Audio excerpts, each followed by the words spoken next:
This is the state of the nation. Irifa Mwanga. We are deliberate, we are reasonable, we are uncensored. The state of the nation with Henry Sally. Right. Happy Easter. Welcome to the African Alumni Association. My name is Henry Sally, and this is the state of the nation. Before we start, we wish to acknowledge this land on which the University of Toronto African Alumni Association operates. For thousands of years, it has been the traditional land of the Huron-Wendat, the Seneca, and the Mississaugas of the Credit. Today, this meeting place is still home to many indigenous people from across the Turtle Island, and we are grateful to have the opportunity to work on this land. Again, welcome to the African Alumni Association. My name is Henry Sally, and this is the state of the nation. As you know, our purpose today is to discuss the future we want, the Uganda we want. What does it look like? How do we get to that Uganda? It's something that sounds very small, but something very important. How do we get to that Uganda? How does it look like? Are we ready? Why has it taken us so long to have a discussion of this nature?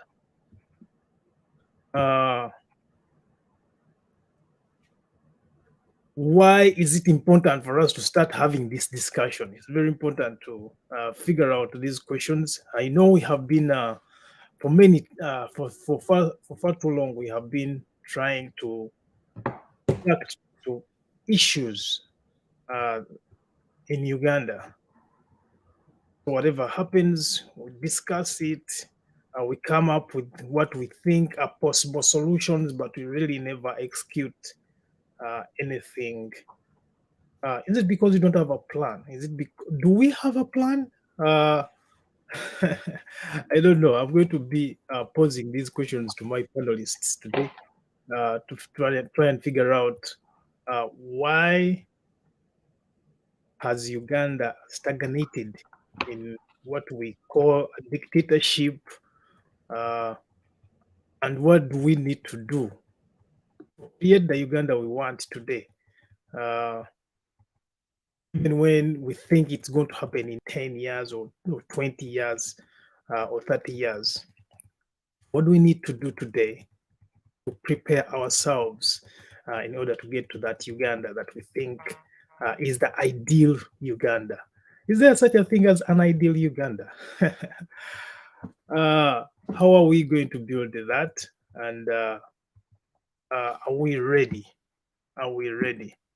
That is something that we're going to figure out today and try to see how we can get to that kind of Uganda. Today in studio is soon to be Dr. Charles Katramu.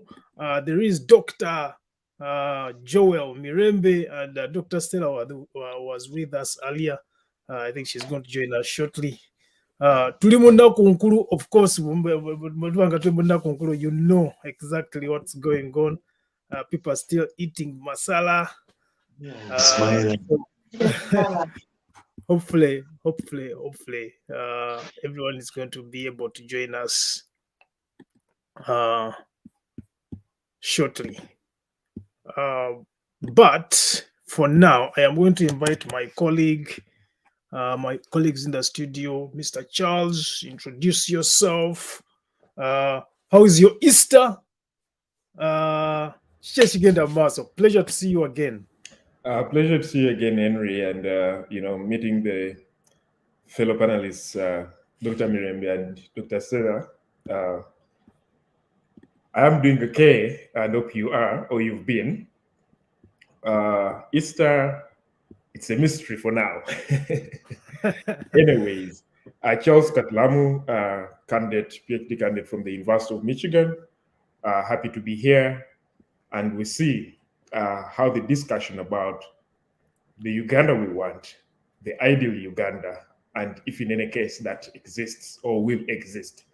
Those are some of the questions we want to answer. Two questions of the transition that have all along been here, where some people have tried to attempt to answer them and later on failed in their own answers. So those are some of the issues that we want to grapple with today, and hope this could be insights that we are causing in media that would let us speak to institutions that are aimed to take on the mantle to cause the ideal Uganda we may need or we want for the future. All right, all right. Thank you so much for that small introduction of yourself and, of course, the topic as well. And some of the questions you're going to be grappling with in the next 90 minutes. Dr. Milembi, are you settled in? Henry. Gambachi, pleasure to see you back again to the State of the Nation. What's going on in Kampala? And what are your thoughts about the topic today? Yeah, thank you very much, Henry, for organizing this show for today, and in particular, the topic, State of the Nation Address. But before I comment on the topic, I want to send my greetings to the people of Buganga, Maokota, where I come from, whoever is on the show watching, and send my greetings to them. Of course, my name as usual is Mirembe Joel Suvuga. I am a medical doctor, and in the Uganda I Want, I've chosen to focus on health equity advocacy. I want health equity to be realized, since that is a line where I'm technically trained and surely competent. So I'm glad that we're discussing on such a day. Me, I'm a believer in Christ Jesus. And a day when he was crucified on Friday, as the days have been designated, and today has been designated all over to celebrate his resurrection. May my country, my community, see or realize actually in a practical sense how, like, we are in a state where we are surely partially, if not fully, dead as a community, as a country. So we need to resurrect and get into the Uganda we want, as the topic is for today. So for me, I'm happy for the topic. My apologies for signing in late. It was not intended. It's just a day became a little bit very busy, and the program time caught me in the road. Yeah, caught me in the road. So actually, I've not yet had my lunch. It is. What if you haven't had lunch after 7? 7:20. What do you want me to say? I've not had it. So you want me to say I'm going to have supper? What? Yeah, How did I have breakfast? It has been very. I'm happy to meet Katramu Charles from University of Michigan. Hope he connects me also to get some papers from Michigan University. So basically, that is it for the introductions. I am, what else should I say? Yeah, I'm a president for Uganda Medical Association, Central Uganda branch. Right. Central Uganda or Uganda? What's the difference between Central Uganda and Uganda? They are the same, I think, but the nomenclature just varies around that. So is Uganda in the center of Uganda, though? We can't tell. We can't tell. Okay. Yeah, we can't tell. Those are some of the questions we shall grapple with along the way. That is very important for us to establish, but I'm not yet sure. So basically, that's it. The question of Uganda I Want surely has been in my head for long. Right. Something we had hundreds of meetings over when I was in People Power, NUP. I was on their manifesto team. Right. And surely we had a series of conversation on this question. I'm happy that it's coming out in public space to be discussed. Thank you very much, Henry. You are very welcome. So that's another confession that you have had conversations behind the doors, contemplating the Uganda we want. How does it look like? What is an ideal Uganda? What are some of the steps we need to take to achieve that Uganda that we crave for, that we are looking for, not just for ourselves, but for the future generations, for our kids, for our grandkids, and for everyone who thinks about this question very critically and thinks about ways on how to achieve that Uganda. Dr. Joel, you said that this is a question you grappled with during the people power movement.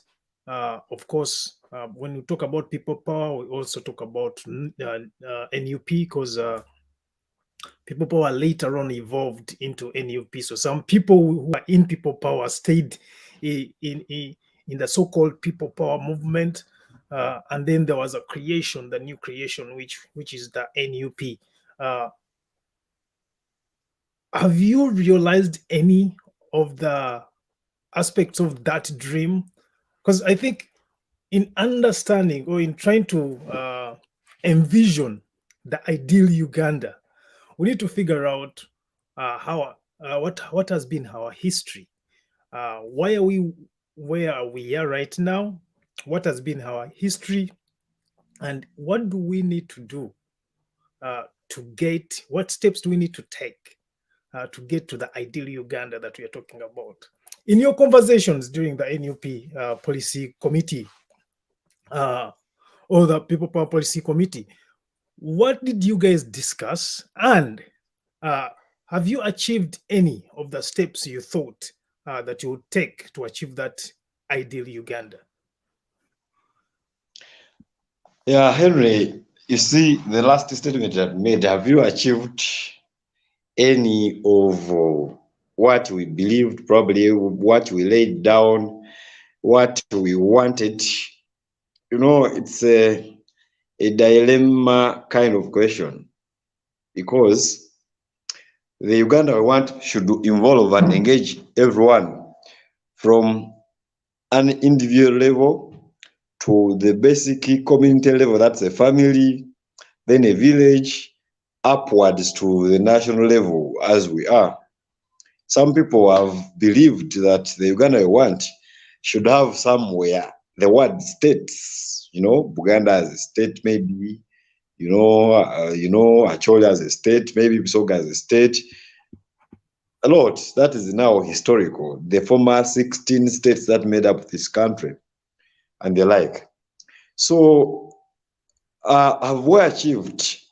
You see, you are putting me in a situation where, because we were in people power. This is in your opinion. In your opinion, yes, in my what are some of opinion. the steps we have taken? Yeah. You see, we crafted most of this as people power, and you've clearly stated that people power evolved, probably was captured and made small by making it the national unity platform. A party I've belonged to personally at the start of the party, but you cannot realize the Uganda we want. One of the ways to realize the Uganda we want, and it will really need a government that is pro-people, that is people-centered. But currently, you cannot realize that. So whatever we dreamed, whatever we put down on paper, I can tell you it is in the store. We have not realized that Uganda, because of very many reasons, Henry. You realize the media space where probably you could engage now the family, individual, levels is not also the media, the fourth state we want, because of several reasons. Here you bring up open-minded people to discuss issues, but in the many media spaces, the space is paid for by those ones actually who are anti the Uganda we want. So they feed the individuals, the common people, with the wrong information. The common people are fed on fears, are fed on intimidation, are fed on propagandistic information. That is very important. Information that is meant to benefit the politicians in opposition, the politicians in the ruling party, and all that. So I must say that we have not realized the Uganda we want. We have not reached even 1%. The Uganda we want, you see, before we even answer that question, we would have laid it clear what are the aspects that are supposed to make up this kind of Uganda. Right. I will tell you that governments have arms here, the judiciary, executive, parliament, blah, blah. But all those are useless if they are not in that state of the Uganda we want. Because I will use just one word to describe the Uganda I want. I want an institutionalized Uganda. And the word institutionalization is a very modern thing, and I want to attach a lot of value and meaning to it. It shouldn't be just having an institution parliament, but this institution with a spirit, driven by a spirit that is pro-people, people-centered service. You get that kind of attachment to the institution. When institutions are functional, we shall not have corruption to these grave levels where it is. We shall not have mal service delivery to us, the common people, to these grave levels where it is. When we have functional, just not an institution, but functional institutions, the smallest health center, 2 or 3, that runs in village or parish X, should run as an institution, not as an individual something. The executive should run as an institution, but currently the executive is running as an individual, the judiciary is running as an individual, parliament is running at the mercy of an individual still. So with that in place, we shall never have the Uganda we want. We shall just maybe talk about it and probably pass on the ball to our children, our grandchildren, and the rest. But I wouldn't want us to be that kind of a lazy generation that cannot dream and drive a campaign to achieve the dream. Let me ask Mr. Katuramo, soon to be doctor. What are your thoughts? What is the Uganda that we want? In your opinion, what should that Uganda look like? And what haven't we done right in the past? Because there are so many people, so many different players who have come into this space trying to tell us that I should be your leader, and I think this is the kind of Uganda that we should be pursuing. In your opinion, both as a citizen but also as a scholar, what is the ideal Uganda that we should be pursuing, and what are some of the steps we should be taking to get there? Also, why have we failed to pursue this in the past? Should we take for granted, or should we take it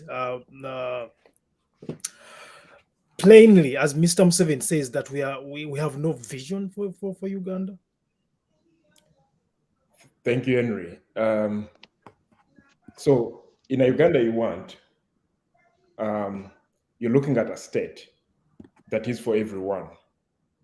Once you have a nation where a group of people think they do not belong to it, or they start developing a mindset of thinking that other people are more Ugandan than them, or other people can actually get more national opportunities than the other group, then you're failing to deliver a nation for all people. You're failing to deliver a nation that people would feel like it belongs to all of them. Yeah. So in that situation, while Uganda intends to make over 60 years of independence this year, you've actually had a long span of 60 years in a situation where you have such instances happening, you have such thoughts running through people's minds. Okay, so in the over 60 years, we've not come to terms with the Uganda we want. And like you ask in one of the questions that what does history have to do with this?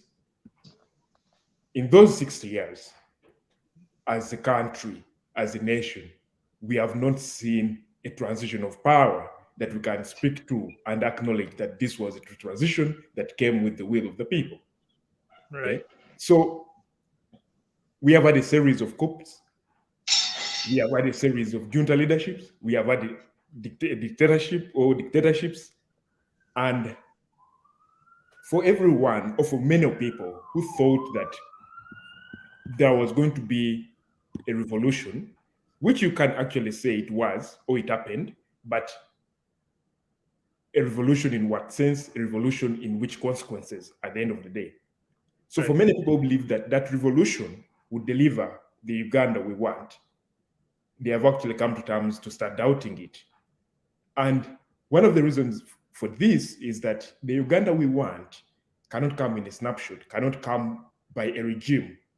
It will only be achievable, or it may only be achievable through a process and a series of leadership that builds on the country Right. in different ways.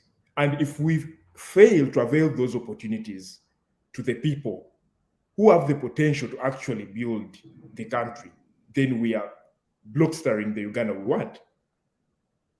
Mhm. So by some leaders coming up and say that a certain regeneration, a certain regime of people do not have a vision for a country, without sitting with them and listening to them, without allowing you or allowing your vision to be scrutinized and actually accept that in your vision, you also have selfish interest in your vision, you also have barriers to a Uganda we want, then that's wrong. So there is no authority for some leaders to stand and say that a certain generation, if a certain set of leaders do not hold a vision for that, for this country, or for the country Uganda. So when the revolution happened in '86, everyone thought that what partook that revolution to take place was coming to an end. Of course, there was hope. There are people who have been party or were part of that revolution that as well hoped the same. Okay. And there was progress. There were actually tasks delivered. There was positivity within the population, among the leaders, among the key players in the state or in the country, until the question reversed. Until 2005, we retarded. You know, we ambushed the progress that we're achieving as a country. So Yeah. since we lost, at the time when we started losing the constitutional order in 2005 with the removal of the term limits, okay, that was the start of the worry or Yeah. the calling of the Uganda we want. It was a retraction in progress, that the little progress we had achieved as a country. At the time, we had people who still had hope that we are seeing leaders coming in. We are seeing a country that was grooming leaders that were going to partake up positions or opportunities and roles that could build a country. And that was the beginning of those failures. That was the beginning of people starting to lose hope.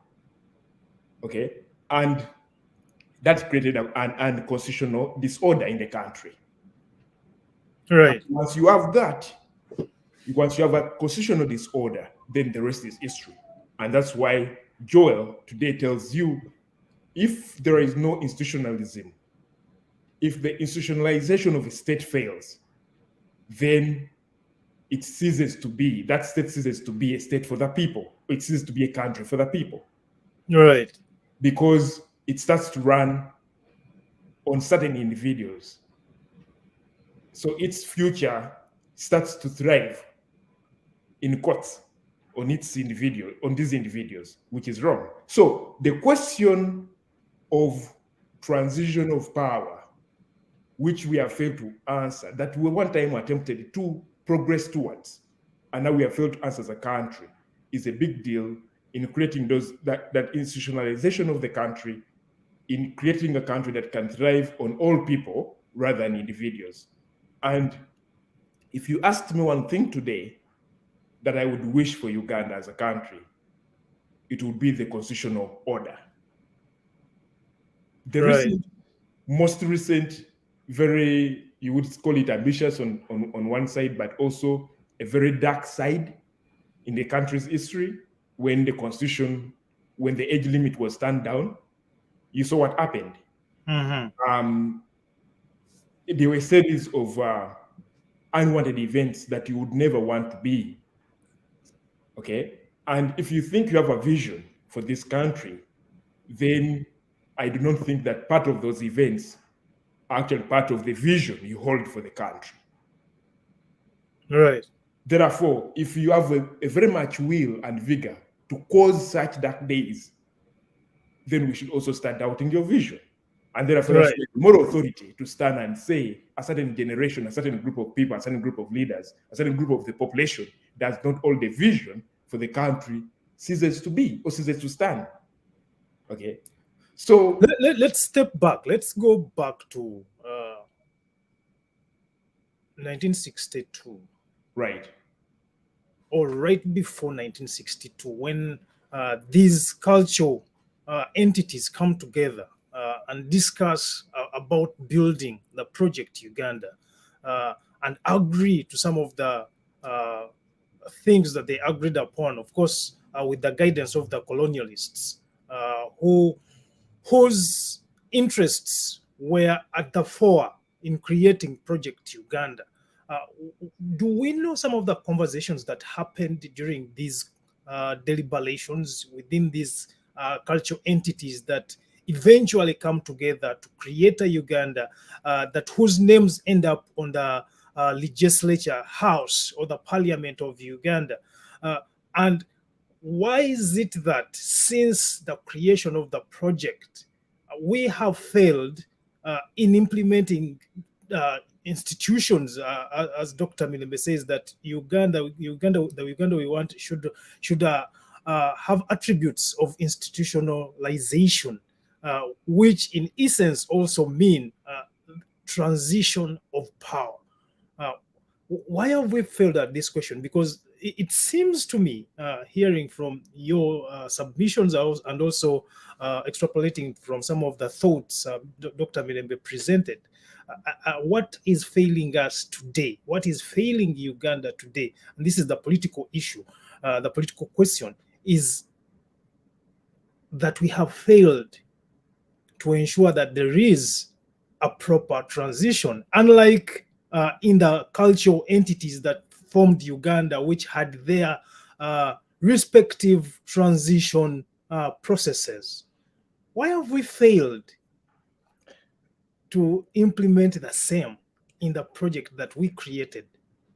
Anyway, I can tell you to start with that if you want to see an implementation of something that has been agreed to, you need consensus from the point of agreement towards that or those deliberations to the point of their implementation.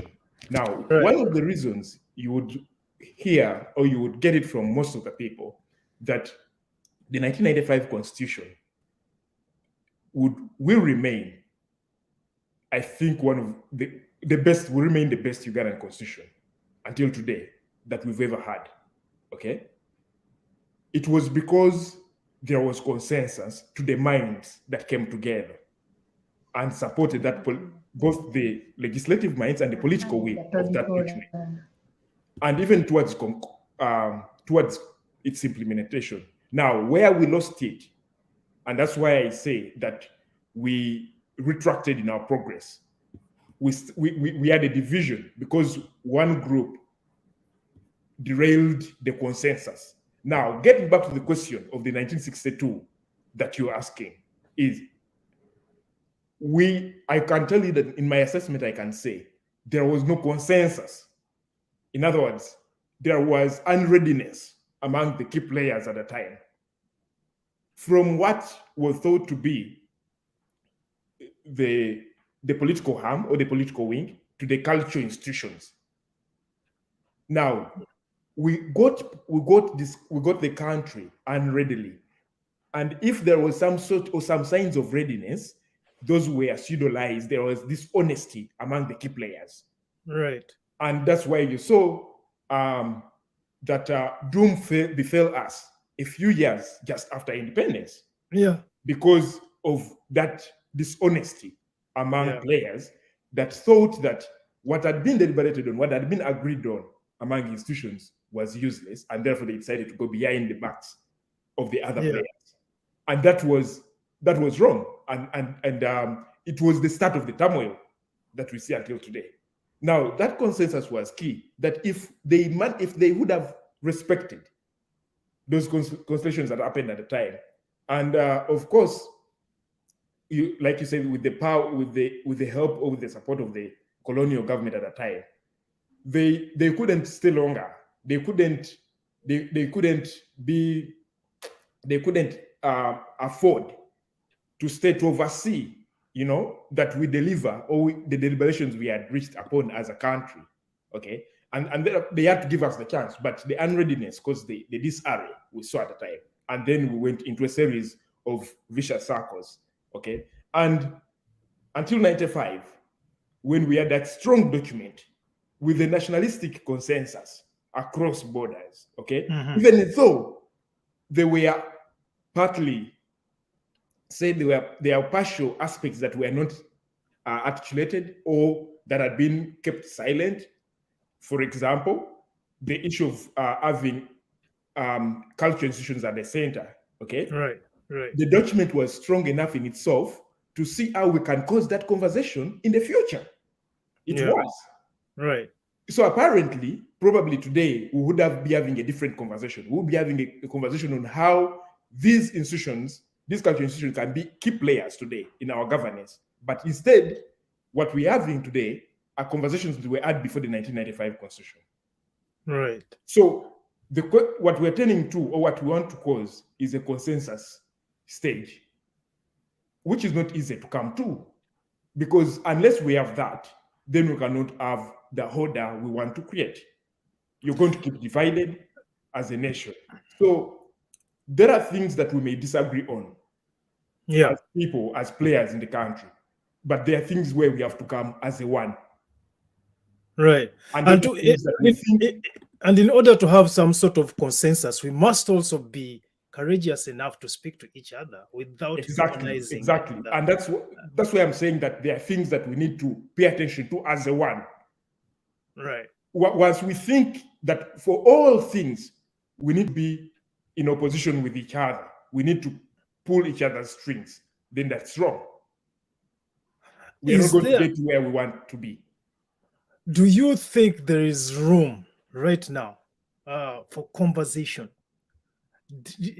Because when you look at the politics of Uganda right now, and I'm very hesitant into jumping, I'm very hesitant about jumping into the economic and social-cultural aspects of this conversation right now, because it seems the political question is very strong. It is the strong one. So it's the if key. You don't have it, the rest is going to be history. Whatever you're going to try elsewhere is going to fail. Right, because there's some people who are saying that, you know what, I'm not going to get into the political question. I'm not going to get involved into the politics of Uganda. I'm just going to go and start a business in school, start a business That's right. elsewhere, Exactly. and just forget about the politics. But Yes. can we have stability, But economic stability, you without see, having those excuses, political those stability? excuses are okay and right Right, until that business fails in 90 days when all the profits cannot sustain its expenses or the expenses because of the policies that run the economy in the country. right, Okay? Because your competitor is actually waived of all the taxes they're supposed to pay, and you're competing right, with such a person. So for you who does not want to talk or to have a conversation around the state that would be favorable for a business you think is even favorable in the current economic situation, you're competing with someone who is levied, who has all those opportunities, and you think you're going to stay in business. That's wrong.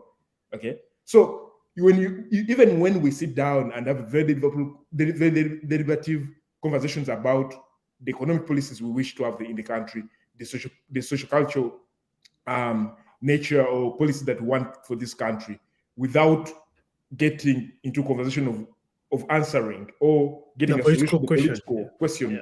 we have, then all those will be history, because those will not be implemented. They are going to be gotten against, and we have seen it happen. Okay, we have seen it happen. Every time you're going to see one of the sentiments they will throw to you is that Uganda has has some of the best policies when it comes to implementation of different ideas. Right, when you go to these different ministries and MDS, government agencies, you find Yeah, they are very good paperwork, but it yeah. is failing. Not because they are not able to implement it, but what is the political will? Okay, you see, I can leave you. You see, this person has come to a point of leaving you. Do these fruitful conversations for your country. But at the end of the day, who is in charge to give you a leeway? Who is in charge to flag you off? Right. So once you're ready to have this marathon go on, but the person who's supposed to flag it off doesn't appear, then it will be history. It will be done. It will not. It will be doomed, and So that's what where do we are as a country. Yeah, so what do we do? Because this conversation also is the political question has been dismissed by the people on the grassroots, the people on the ground, the people who are in the trenches doing business, the people who are in the trenches trying to um, uh, have social cultural engagements with each other, right? Genda kwanjula kuwasa bichi. Those are all culture, social cultural engagements, right? Yes. And these people are saying that, you know what, politics start to kwatako. It's none of our business. Which has also translated into the political class, because now the political class is saying, I'm not going to talk to Charles because Charles is NUP and I am NRM. NRM is not going uh, uh, Dr. Mirembo is FDC, does not want to speak to uh, EPC, for to, example. to Jema or whatever. Uh, Mhm. are we going to be able to answer the political question, specifically the transition question? Because if the political question is failing because of the transition, what must we do as elites, as the political class, to have constructive conversations to ensure that we create a consensus, we create a consensus that will be productive for the political conversations that must happen in Uganda in order for it to be functional, in order for it to become institutionalized. And I'm asking these questions deliberately because the West, where we copy this idea of democracy, for example, France has two tiers of elections.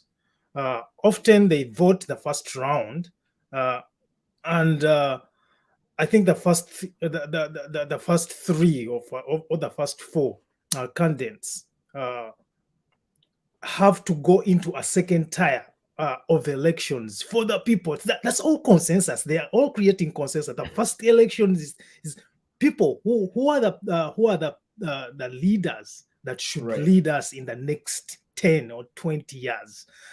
They vote out of and they see who has the biggest percentage. And of those who have the biggest percentages, they have to go toe to toe in the second round for the people to create a bigger consensus. This never happens in Uganda. Even the elections that we have are often sham elections.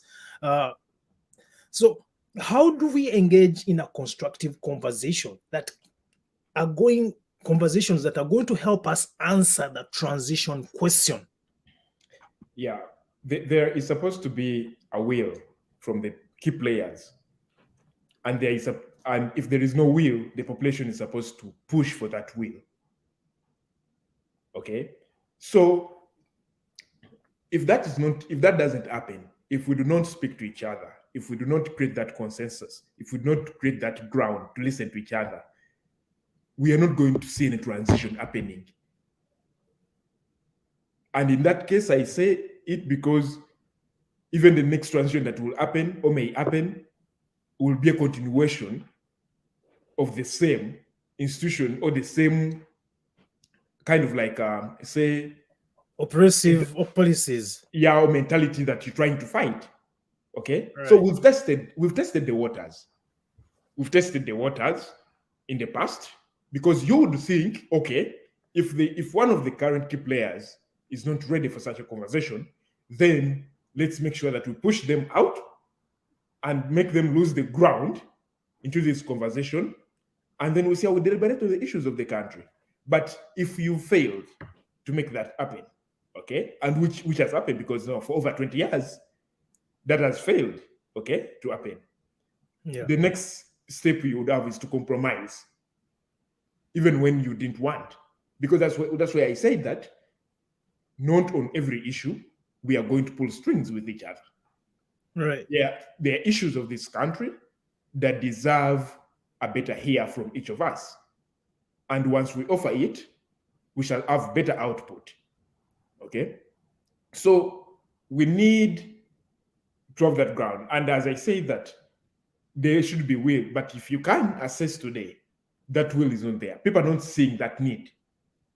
Okay, Dr. Milembe, I'm gonna pull you back into this conversation. Why have we failed to create this consensus? Why, for example, why does it become very contentious when people see Honorable Zake with Honorable Anita Mong? Why is that contentious? Why can't those two have a conversation when they're both legislators, but they cannot afford to be seen together, because being seen together means there's something fishy that is happening, and it leads that meeting leads to some sort of distrust in one person or the other. How are we going to resolve that mentality? Yeah, thank you very much, Henry, and the comrade Katram for the conversation. I've been focused on listening, though I've also been having my lunch in the courts. So now I want to first actually go back to the point when you were introducing the second address by Comrade Katram. You were asking, people are saying, they are going in Chikubo about their businesses and seeing how they prosper as individuals. You see, Henry, for me who is here in Uganda, and my small time of participation in direct politics since 2019, the people actually making such statements, they don't make them out of will. They make them because status quo, for them to thrive, to have some mental sanity, they can only accept fate. Henry, people are frustrated. I can tell you, the frustration is all over. I will publicly state that I joined this activism in 2019 out of frustration by the system. You get? So I have, and I had then still, this vigor, love for this country and of a service. I was a fresh graduate from medical school. I wanted to serve my people. and give them all these skills that I've attained over time. It was a struggle to attain the skills anyway, because I realized that the likes of Mr. Museveni and their age mates started on state money, and they were fully facilitated. But for us, you realize for them it was not just merit. They could just study. It was, But now, after getting a merit scholarship, the state takes away everything to facilitate you to actually study. They only put for you tuition. So you struggle to get the rest. And you are struggling in a community whereby the state has made education so inaccessible that the people you are with at university in a course like medicine and surgery, they are people from rich families alone. So they have a life. You get isolated into some form of living that is hard to describe. So now, I was from a village. Surely I am from a villager. And because part of my motivation to do this course was to provide healthcare to my people. Currently, the constituents I come from, the parish I come from, both of them don't have any health center. Like, for example, a constituency, according to the National Development Plan, is supposed to have a health center for starters. Health center means that health facility where we have a theater, where there are doctors. That's the level where doctors operate from, for starters. Now, an entire constituency which has over 130,000 people doesn't have a government doctor deployed to serve it. I one time wanted to, be giving some voluntary work, but where am I going to give the voluntary services from when even government has not provided a health center for? At least if there are no staff, some people have taught us, so we would probably offer some service, but we don't have that space. So now, the frustration I was talking about, people are frustrated with the opposition, they are frustrated with the current government. So Wagamba, now you want us to do what? Remember that policeman during those bomb blasts? Now you want me to do what? If the police officer was able to ask such a question, now you want me to do what? People are also asking, now you want them to do what? When the political class is only available to exploit their emotions, to exploit their being unsuspicious, to exploit their being ignorant of certain processes of how things are supposed to run. We have a very uninformed society, a society that has not been motivated to know or to take it serious, that to have information you must seek for it. And information is written down. Information is in documentaries. It is not just in space. The kind of population we have, people on Ludo be discussing how kukwana bawala, they be discussing alcohol, they be discussing funny things. You see now, currently there is a discussion about the birthday of certain puppy. Now, and you realize the people in that discussion, people were supposed to be following, and Attorney General is supposed to be following. Attorney General has a duty, is duty bound to protect the country. Is organizing a birthday party. So there is lots of trust. Now, after that, I think I can go to the question you're raising. You could remind me, actually, I didn't write it down. How do we, as elites, as political participants in the country, how do we create spaces for enhancing consensus when we do not talk to each other? Why is it that it is very toxic for someone from NUP, for Joel Senyon to speak to Tayewa? Why does it become that toxic? Why is it toxic? Why does it create distrust? And how do we expect to achieve some sort of consensus in how we should effect transition when we don't talk to each other? You see, Henry, that is a very important question that you pose that needs to be propagated, that the last man standing in this country is able to ask such a question. When they go to their Marwa sittings and meetings, they should be able to ask such a question. When we get to that level, everything probably will become automatic. You get? Like you open your computer, you go to Word, when you press certain buttons, they expect certain things to happen. So that will become automatic. But currently, the political class, I will speak especially on the side of opposition, because I've worked with many of them, these leading figures in this country, closely, having meetings, discussing things, providing to them alternative policies, and I've seen their weak responses to actually things which matter most. Where the response is where they are able to get a PR capital. You get?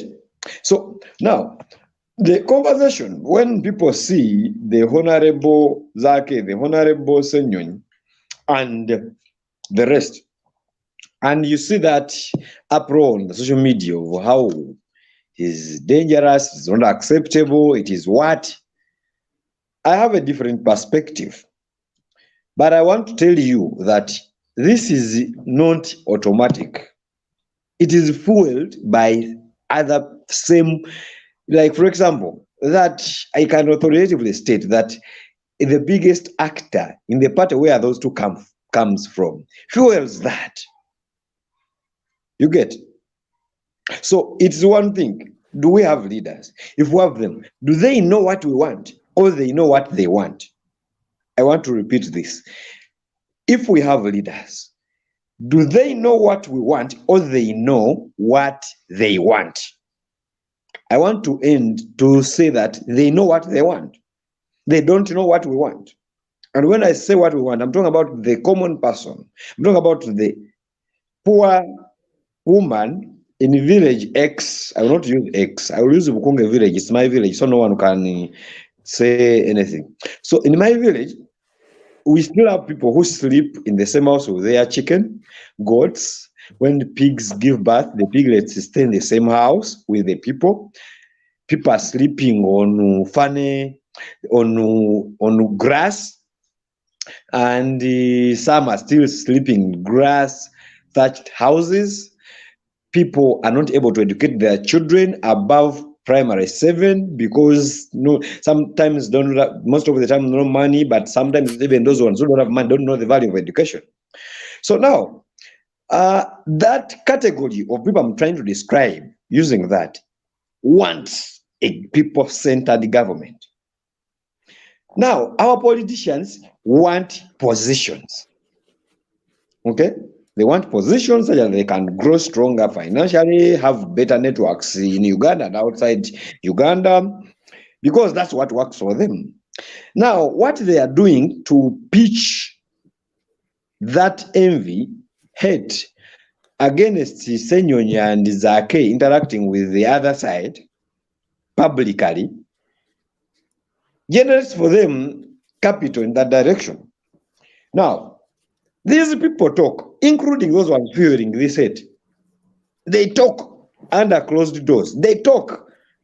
Let me give you the recent example. The Honorable Chagulanyi Sentam Robert, the president of the National Unity Platform, when he wanted to meet the father of the late right speaker, Jacob Olanya, used an NRM RDC. How did he talk to him? How did he get that RDC? That is a question I want to ask this panel and the country, those watching. How did he get in touch with the RDC? Is the RDC his family member? Is he his personal friend? So if the Honorable Chagulanyi wants to reach out to the NRM circles, talks to the RDC, but then doesn't want people who are in parliament. And anyway, this is so-called speaker of parliament. You allow people to go to parliament and you don't want them to have an interaction with colleague members in parliament. That is intolerance. If we cannot open doors for a conversation of a united leadership that is going to help the common person that I was describing in my village of Bukunge, we are useless leaders. I'm going to ask the same question. I'm going to ask Katuramu the same question. So the issue is, why are people suspicious? Those ones who are genuinely, or those ones who are not sponsored to spread that hate. There are people, those questions, and I respect them. One, trust levels have gone down in this country. Leaders are no longer trusted. The NRM has made it a point that actually people lose trust in leaders. So whenever someone sees you hobnobbing with anyone, NRM, if that person doesn't support NRM, they will see you have betrayed them. And I respect their concerns. They need to be addressed openly. Leaders in the party that I belong to, NUP, leaders in FDC, leaders in JEMA, leaders in UPC should open up a public discussion. I lose Uganda. You know, I understand Uganda most. I was born in Uganda. I'm grown up in Uganda. Tukoye, tetwagala bintu bya kweka. Bwabogera na NRM bave bogere nayo mu lujjudde kubanga tukimanyi bogera nayo. We have evidence to that. Julia. Niye ne byokugamba. Sanyonyi yayogedde no NRM. Tayogera naye mu office nga bakola emirimu gya parliament. Sanyonyi reports zawa ku floor ya parliament azikola n'aba opposition oba azikola n'aba state employees, most of whom have been vulgarized into the NRM. So if we accept to be in parliament, which is a state arm, we should then open up a conversation, pull these NRM, drag them, because some of the people in NRM surely have their simanyi manchogera naye okubako mu okulowooza, they stopped. They are too incompetent to even have conversation with some of them. So we need to have a forum where the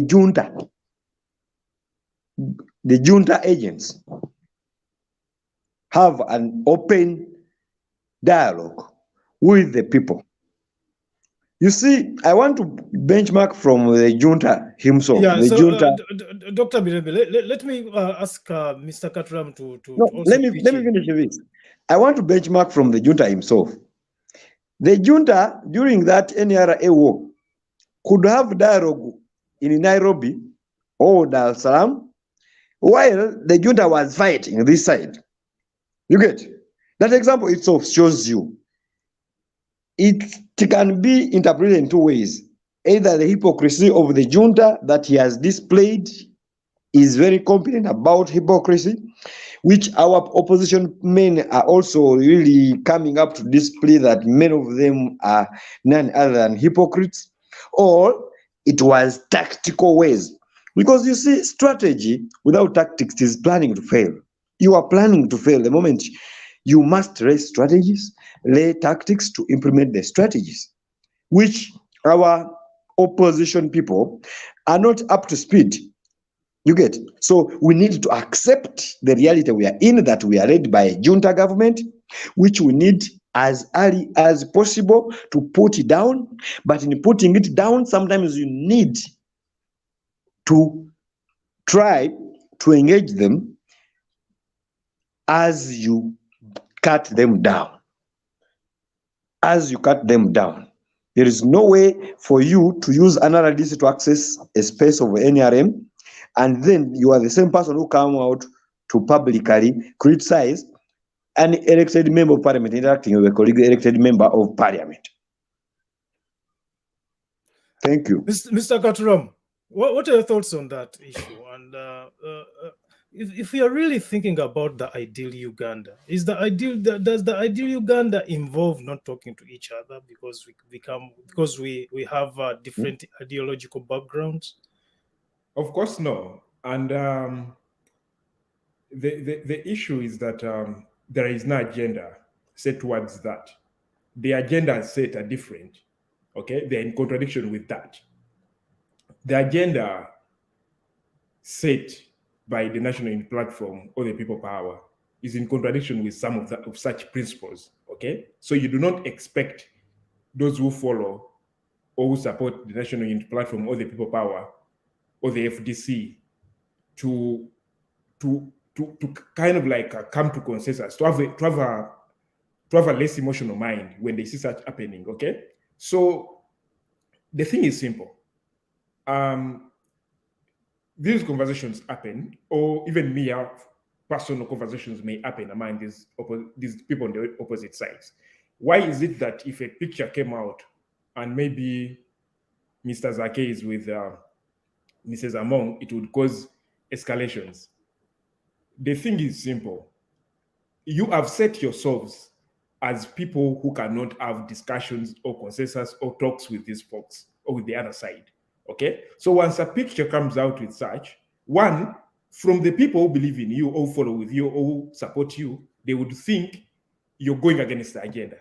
Then for the people who do not follow you but follow the other side, they are going to make noise because they are saying, oh, you said A. Okay? But why are you doing B? Right. Okay? So because the NRM would say, okay, the opposition, you're saying removing a dictator. Then why are you speaking? Okay, why are you? Because the picture you're painting is the situation cannot allow us to talk. So when they see you talk, you're creating emotions, and emotions that are against you. Okay, and even though you think that these are people who may know what they want, they actually do not. Which I would disagree with you. Like, they do not know. They may not know what the country wants or the population wants, but they also don't know what they want. You still have people who are driven by their populations, the noise by their populations.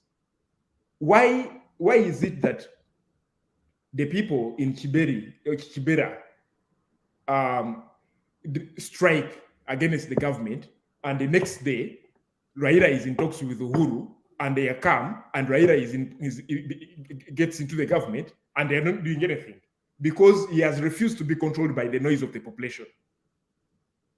Okay, that's someone who knows what they want and may know what the country wants, because that noise is not going to change those schools. That noise is not going to change those hospitals. That noise is not going to change the job situations you're in, the economy you're failing in. Right. The problem is, if you're talking to Among, if you're talking to Richard Todong, the SG of NRM, okay, if you're talking to Chigongo, the chair of NRM, what are you talking about, and where are these talks ending? You should have that consistency, and you should have an objective. You should have an agenda of these talks. The problem is you talking to Among, and whatever you're seeking are your personal interests. Therefore, these people have the right to go against you. Right. Because you are going against their agenda. However, if there is an agenda that is set alongside maybe the party agenda, okay, you always have a plan A. There is always a plan B. Okay, it is stupid if, as an institution, as a person, even in family management, if you have no plan B. Right. Okay. So if there is an agenda, yes, of the party, fine, and there is another agenda to engage in consistent consultations to make sure that there are some wins for the population and for the leaders themselves, then that would be better. But if those are personal talks and everything, if I'm talking to Chigongo or to Dong for my own benefit, for funding for my next campaigns in 2021, then the population it's okay for the population to have emotions against me. And that's what you see. Because this population is in the dark of if there is an agenda of these consultations. So once you have an agenda that for you think that's the only agenda and you're going to stick to that, then the population will be ready to attack you anytime that you want to go against that agenda. So I picked up a very good example of Kenya. Raila is not stupid to talk to who was in government. Now you see what is there today. And I can predict that Raila is going to win that election. Okay? Right. Now, the people of Kibera, who have always actually died, some of them have always died in strikes. They have been shot dead, okay? That have always struck or have gone on the roads, on the streets when Raila is rigged. Right. Are now going to hopefully gain from the mantle that they have been pushing for the last 15 years, say. You see that? Therefore, where are these talks taking us is a big question. If people are not seeing that objective, if there is no pathline towards that, then they are going to lose sense and they are going to lose direction. Right. So if there are any talks, they should be consistent, because that's when people will know you are known for yourself. Right. You brought a very exciting example, the Kenyan example. We are just neighbors. And over the last 15 years, Raila has been going head to head with the Kenyatta faction or the Kanu faction. Exactly. How did they get to the round table, and can we borrow some of those tactics or strategies they use to get on the round table to see that at this moment Mr. Kenyatta is in support of Raila Odinga, who has been his fierce opponent? And why did Dr. Besigye fail in that pursuit? Because you would say that Dr. Besigye has been very, very, very consistent. I think he's one person who pushed this government to a point where they were ready to talk. Exactly. So how did he fail, and how do we get back to that point where we can probably push it so hard that they will want to come to the round table? Because it seems right now, with the lack of professionalized, with the lack of, and I'm saying this consciously because I don't know if the army is unprofessionalized, but I think it's more personalized than it is professionalized. How do we get back to the table where the army is not going to be pushing for one candidate over the other, and we are going to have genuine conversations that will lead to a genuine transition that perhaps can lead us to the way on the road to creating a more sustainable Uganda as a country? You see, when some of the things we need to worry less about are things like the army. Now, if you, especially if we are now talking about the direction we are talking about, because actually, if it is more personalized, it is actually better. Then you have fewer people to talk to. Because the army we have today is not far from professionalization. They are just attributes that today we are under the orders. We've decisively, or even not willingly, working towards this one person under his orders. Okay, and tomorrow, when we change course as a country, we are not going to get rid of all those people in that institution. It's a matter of putting back the pipe where it was supposed to be. Okay. Now, what I'm saying so is that you have easy ways of bringing these people to the best conversation. You have easy ways of bringing the army to easy conversation, because you're talking to a person who is actually misdirecting them or misleading them. Now, if you manage to cause an honest conversation with this person and manage to sell to them your exchange, and they also offer you their exchange that you may agree to, then it will be easy for this person to sell that consensus to this institution, to these people. Okay, on the other hand, per se the army, you get the idea. It is not a series of like, okay, do we have the army represented? Then do we have the political wing represented? Now, the big question you asked, which is actually happened in Kenya, or which is happening in Kenya today, and how Dr. Besigye, I would say missed. Because why I would say missed is that if you fail to, if that opportunity was there, and if he met Mbabazi and they had talks, what about this other person who he has been tussling out with for several years? You know what I mean? Right. So he has never met him to have these conversations. However, they missed out on this opportunity. I think they were in the middle. We're in the middle for. They were bargaining for between the two players. Okay. Right. And now, of course, partly the issue is that background noise that I told you about, the population noise. Because to assure you, there are people both in government and in opposition that enjoy when there are not these talks, when these conversations are absent in the country. Right. Because there are people who enjoy on the part of an economy that is passed to control the other side. Okay, from both wings, from both sides.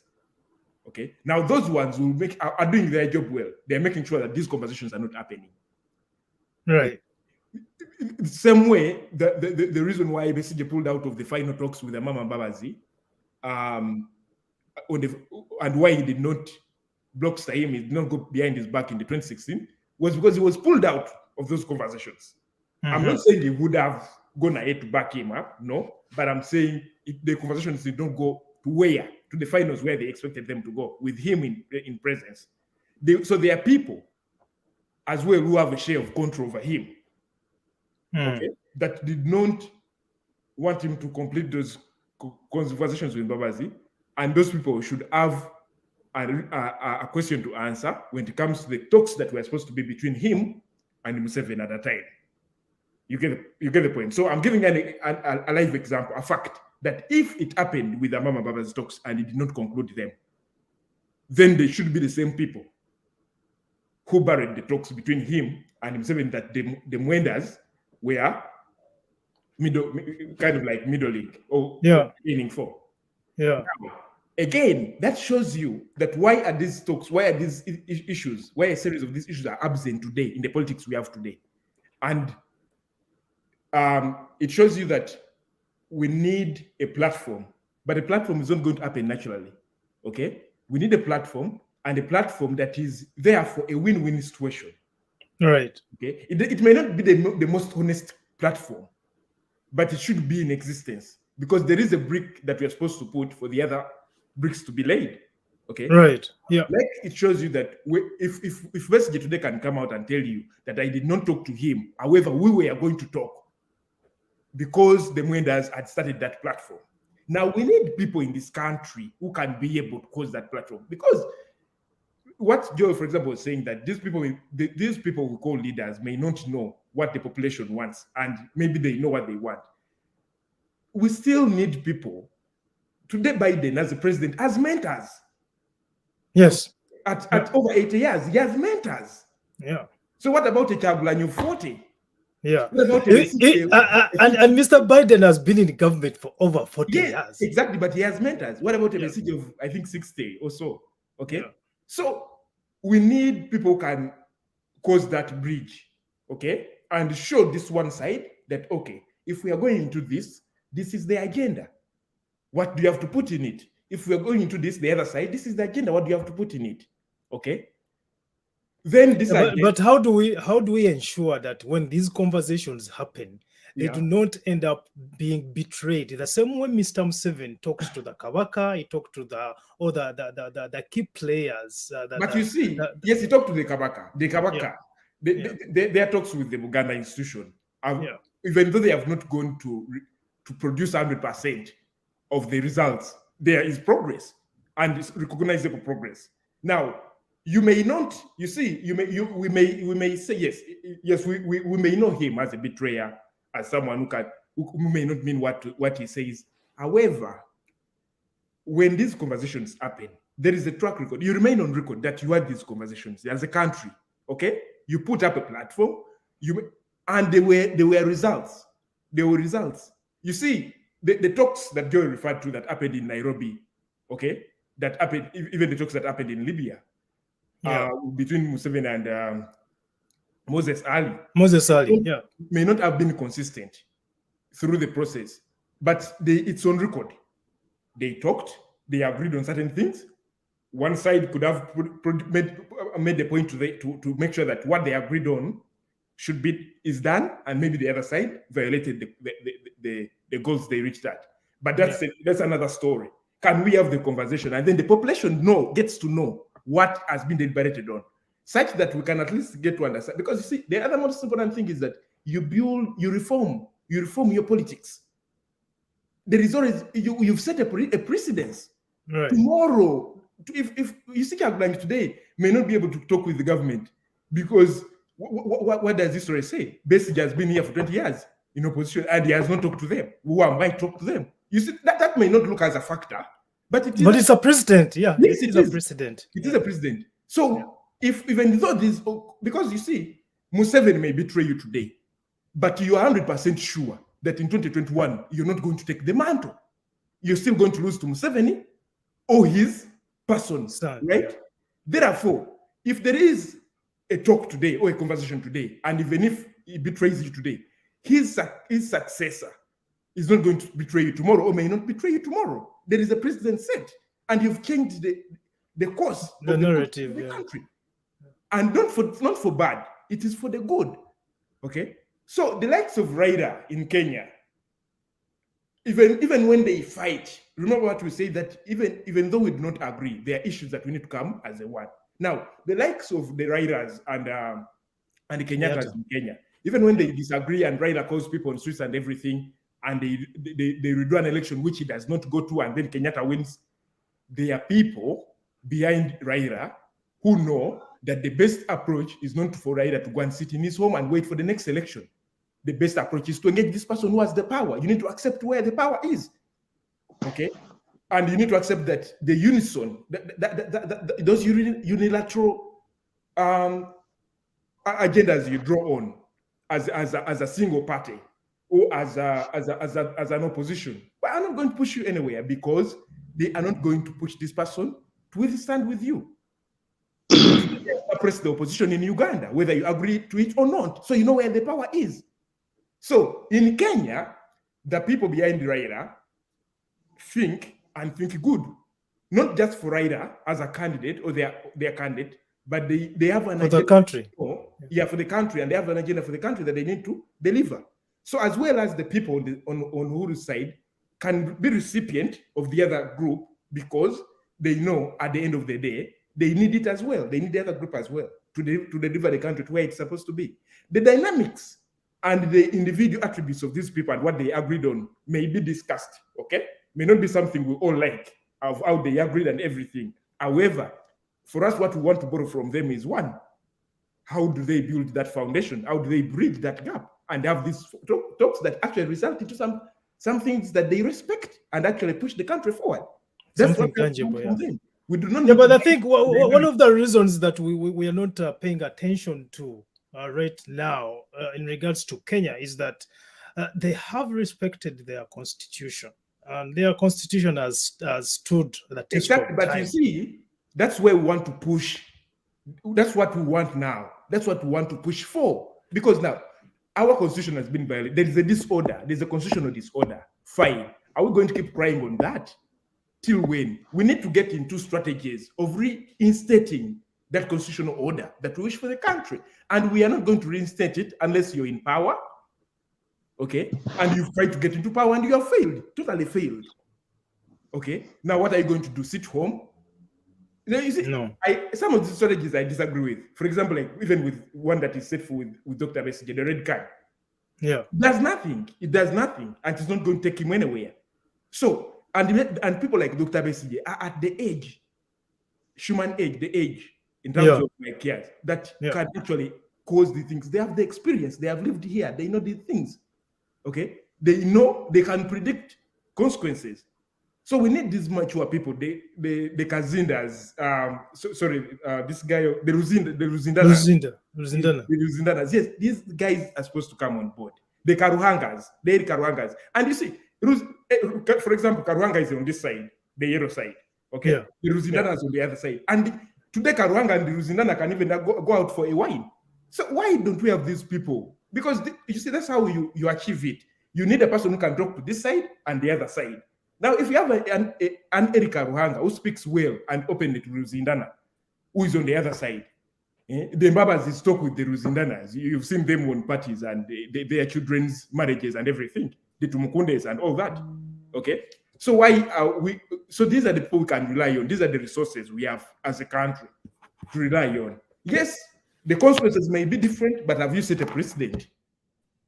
You get, because even if we force the other person in a precedent, even their successor will actually know that I should actually I should be tolerant. However, you imagine their successor coming at this point in time when there have never been any deliberations with the other opposite groups. they would know the only way you can sustain these people is to keep them away from you. You don't need to talk with them. Actually, they are not important. And that will just maybe a very bad time in our history where probably we have the things go back to the 60s, 70s, which we do not want as a country. Okay, so that platform has to be created, and for me, I think that's one of the only hopes we are left with, because with the elections, we don't want to have that talk today. Okay, so we have people who are ready. We have people who have been faces of the population. Okay, the Besigye's have been the faces of the population. The Maos are there. The Bobuans are there. We have people from other institutions. Okay, we have people from culture institutions. We have people from the religious institutions. All these people are saying have been compromised in one way or the other. Their energy or their power has been cut in one way or the other. For example, the religious institutions don't have the power they had before, but it's okay. These are things, but they still have and here they can still be listened to, right? Clout, they still have clout. Yes. So if we can get to that point, of course, someone may cite the interparty, is it that interparty organization that brings them the iPod, yeah. Someone may cite iPod, but this iPod's agenda is stupid and different. Yeah. Okay. So we cannot rely on iPod's agenda today, because something we want to discuss now is personal. Before we discuss the very big institution which iPod is in, like bring political parties together, focused on secretary generals of political organizations, that's all useless. Activities of political organizations, that's all useless. They have achieved nothing. You need to discuss with Museveni as him, as an individual. You first discuss his needs or his wants, because whether you deny it or not. What do we tell to the populations? Because people like Mbabas have discussed with Museveni the national agenda, and he has betrayed them. He has refused to hand over the baton. I don't think they discussed with Museveni for the people. They discussed with Museveni for themselves. You know that, like, at the time when they discussed with him and the agreements or the things, the goals they were towards, those were for him, Mbabas. Now you need to understand. For the representatives of the people, you need to understand what this person is up. Of course, they are lies. They are going to be lies, fine. But at the end of the day, there will be some truth by mistake. Okay? Yes. Whether you want it or not, there will be some truth by mistake.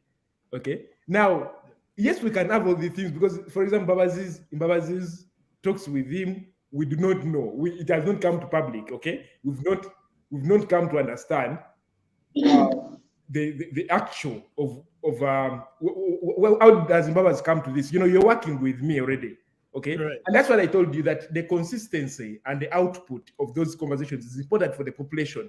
The population will not have any issue with Kyagulanyi. The population will not have any issue with Besigye. The population will not have any issue with you as an individual, with you as Mao, if the communications you're having, the talks you're having, are leading us to somewhere and we are seeing the progress. Because we should see progress. For example, the easiest progress should start with, can these political organizations carry on their work? You see, the Maos started these talks before. They have ever had these talks. The Maos and the Nsubugas before Matthias Nsubuga died. Yes. However, were these talks in favor of the population? No, these were their personal talks. Now, that's what I told you. Now, if the population cannot track that progress, then you're going to face that backlash. So how do we have these conversations? Do we have these conversations in public? And what are some of I don't think we need the dilemmas? Because there are things that you need to understand will not have to come out. Okay? And but you need to have platforms to share at a certain stage. You will not share after one meeting, you will not share after one conversation. There's a stage you reach at, and there are things you've deliberated on, and they are achievable. And then you need to share together. You need to share to the nation. Okay, and that's okay. Like, you need the results. You need to share results. You may not have these talks because if you go to talks, then those will be debates on how the country should be run. Therefore, you're still giving power to this person to run. You're just telling him, no, you're running the country. Yes, we have no problem with that, but you're running this sector in a bad way. This is what we are suggesting, and those are debates which we do not want. We are saying Can we start deliberations about you transitioning power? And can we gazette back the constitution to the order we wanted or the order that it had? Can we respect that? What are we going to do to make sure that we can respect that? What are the strategies? That we take back the consensus of the 1995 Constitution. Exactly. What does Dr. Mirembe think? Dr. Mirembe, as we continue to engage into this political question, this is a complicated question. This is a difficult question, not just for us who are engaging with it right now, but for the even for the political elites, those who seemingly have power and those who think that they do not have power, right? How do they get the courage to engage in these conversations, despite the tenuous connotations surrounding them? Thank you very much again, Henry. I want to start by just restating the topic of the day, that the Uganda we want. I believe, I dream that in the Uganda we want, in the future that we are trying to set up, Katuram, a member of the NRM, should find Sari, a member of NUP, in trouble, stops, helps him to solve the problem, despite the color differences of their political affiliations. So, in such a spirit is where I advocate that the leading political class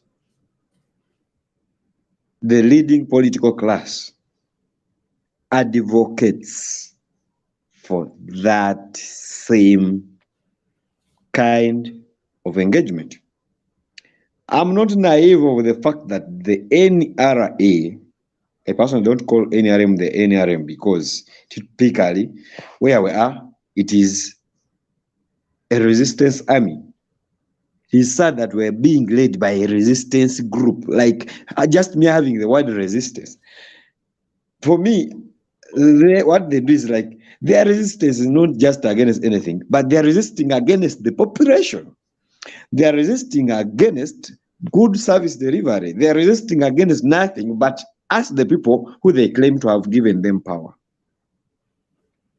So in the Uganda we want, which we actually have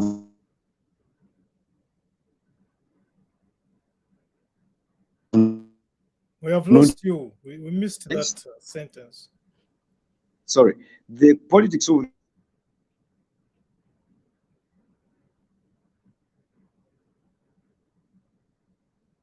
Are you still with us, Doctor? Sorry about that. Someone was calling in. Are they able to talk on a conversation that takes and makes Uganda the priority number one at the center stage? So, moving forward, the Uganda we want, we are not going to realize it until when the National Resistance Army is out of state power. But so how does National Resistance Army get out of power? Yes, that's where I'm going. So how does National Resistance Army get out of power? You see, Henry, some time ago when I was a young boy, there used to be very big trees in forests, in gardens, and usually parents or a neighbor, it is in the neighborhood, and they want to cut that tree down. Usually, they first cut off the matabi, the big branches that could cause catastrophe when the tree has been cut down. Then next, they would begin digging around to expose the roots. And as they expose the roots, they cut off those roots. And then they begin to cut the tree slowly by slowly. With the time, after removing the roots which are anchoring it into the soil, the tree falls down. But remember, before it fell down, the tree branches, most of them were cut down and only left those ones to give it somewhere to fall down. So as it falls down, it's not causing a lot of havoc on the surrounding. but it has fallen down. This same perspective is the way I believe that this national resistance army can be removed from power. The engagement actually don't have to start. The Bob Wines and the BSG don't have to engage Museveni. Rather, they should be able to engage the branches, the roots that anchoring Museveni into power. Museveni is not sustaining himself in power. He has a lot of technocrats, a lot of allies in Uganda, in the NRA, in the opposition, outside Uganda, that are keeping him in power because of their personal interests. But isn't that what Dr. Besigye has done for the last 20 years? And has it been successful? Has that approach been successful? Because Besigye is the most connected guy out of opposition. Is the most connected to NRM. Henry, in terms of friends and technical know-how. Henry, I am not talking about connections. Maybe those are his personal connections. I'm talking about alliances that are for the country, not individuals. I would say Besigye has not done actually what I'm proposing. Neither Kyagulanyi has done it. None of them has done it. Reason, as they make these deliberations, they make us, the common people, believe there is no chance for talk. There is no chance for allies within the NRM. There is no chance for anything. It is a do or die thing. You get? They make which us. branches are we talking about? I think we need to name those branches that you think we should be cut off. Yes. So now, let me ask you a question. Actually, Besigye was in NRA. Besigye had network in the army, in the mainstream NRM. If he has been doing what I'm proposing, why has he, for 20 plus years, failed to cause change? Because, you know, when you meet, it's one thing to meet and drink marwa, and it's one thing to meet and talk about a business and mean that business. So if he has the networks, like we believe anyway, what has he been discussing with his networks? Has he been able to create trust amongst them that they are one? They have a sense of security when they forego serving the evil agendas of their master? Has he had a conversation with them on the real kind of Uganda, or when they meet, this government is bad, blah, blah, blah, because there is what we call PR. And that's what our politicians are focusing on. Dr. Milembe, I think this is building their own. Dr. Milembe, let me interject here. I think the way you're conceptualizing the NRM and likening it to a big tree, it's not the big tree is not NRM. The big tree is Museveni, the individual. No, but it is what they want to dispose of. If the big tree is Museveni, then that's the person they should be talking to. Like, he has no branches. No. He is the person, unless you remove Museveni has branches. You cannot want to remove a tree from the road and you talk to it. You cut off its roots. I know, you are suggesting the tree remains alone and it falls down when the tree is alone, isolated. But the tree is not responsive. Museveni is responsive. He has people who are behind him that talks to him. He's always strategizing the same way that we are strategizing. Mr. Besigye has intimated that Museveni is perhaps one of the strongest strategists in Ugandan within the Ugandan political cycle or political on Uganda's political landscape. This is a guy who strategizes the same way we are strategizing. This is a guy Henry. Most of within the opposition right? So when you liken him to a big tree that has branches that we have to cut off and the roots that we have to cut off, we are forgetting that Don't he's not just static. try. He's not just standing there, but he's also And strategizing to stay in power for as long as. first of all, you are giving the opposition a very big hype, and as well Museveni. Sometimes when we fail to do things, probably we say our opponents are smarter, are stronger, but when actually it is weakness. For example, if I am having what should I call it? If I have a task to solve, Museveni may not be smarter than most opposition leaders, yes, but you he's cannot tell definitely me, a Henry. smart guy. That's You why he see, has managed to govern us for over 35 years. Henry, you cannot tell me that one person is smarter than all people in this country, smarter than all people who have attempted to get power into the hands of the people. He Let can me be tell smarter you, than them. I am You see, fortunate Dr. Joe, where you're missing it, he can be smarter than part them if these people are not to coming together. one of Okay, so because he will be smarter than each of them in that no, context. look, network is becoming, I think, troublesome. But I want to put this that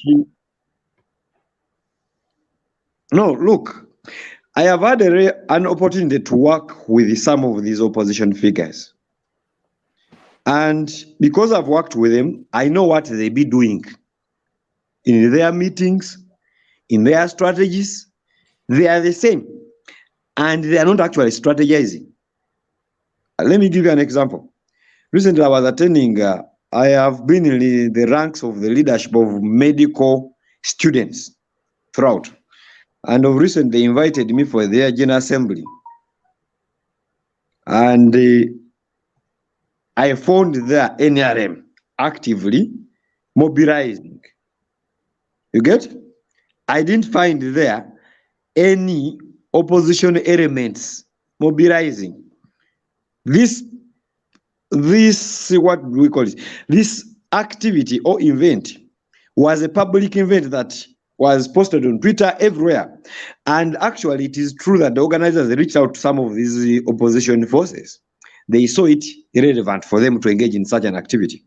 This is a platform which had over 300 plus medical students. Okay? This is where they would probably also get a chance to speak to them. But where were they? And you're telling me they are strategies. Which strategies are they making? Henry, they are not making any strategies. I think I would rather have you stick personally, to the point of, I would rather have the point of consensus building, the conversations. I'd like the fact that you are suggesting that the opposition can as well engage. We should strategize to build consensus. But we are accusing our comrades leading the opposition of strategizing. We are accusing them falsely. And I can tell you, if there is the opposition leaders in quotes, the Chagulanyi, the Besigye, the Mau, the Mugisha Muntu, the Power, and others, wake up on a day and they really mean well for this country, and they pour down their egocentrism. Because what is one keeping the opposition divided is the egocentricity that Chagulanyi doesn't want to be led by Besigye, Besigye doesn't want to be led by Chagulanyi. I'm just using those two as an example. You get? They feel each of them should be the one leading the other. If they get on a round table and they get to know that the villagers down there are sleeping with their goats, and that is predisposing them to disease and reducing their life expectancy and other things, then they will actually have a conversation, and what we're talking about will come in that meeting. But because these leaders feel they are the ones owning it, it took some degree of sacrifice for Raila Odinga, like my comrade has been referring to him, to accept to talk to the ruling Kenyatta. I can tell you that was not the popular move. That was not the popular move. But the politicians we have here at home prefer the popular moves, even when most of the time the popular moves are not the right moves. We have got to get politicians in offices or in these spaces who are able to advance the right moves even when they are not popular. Where we are, as long we just look at what is popular. Church inatukolera. Church inatuyisao ngaffe aba opposition. What will people buy? You get? So if you are given a task to be a leader, Henry, you make decisions for people. But what we see, people are just making decision utterances, activities that make them relevant in the media space. They are not doing things that are going to cut down the NRA occupation from office.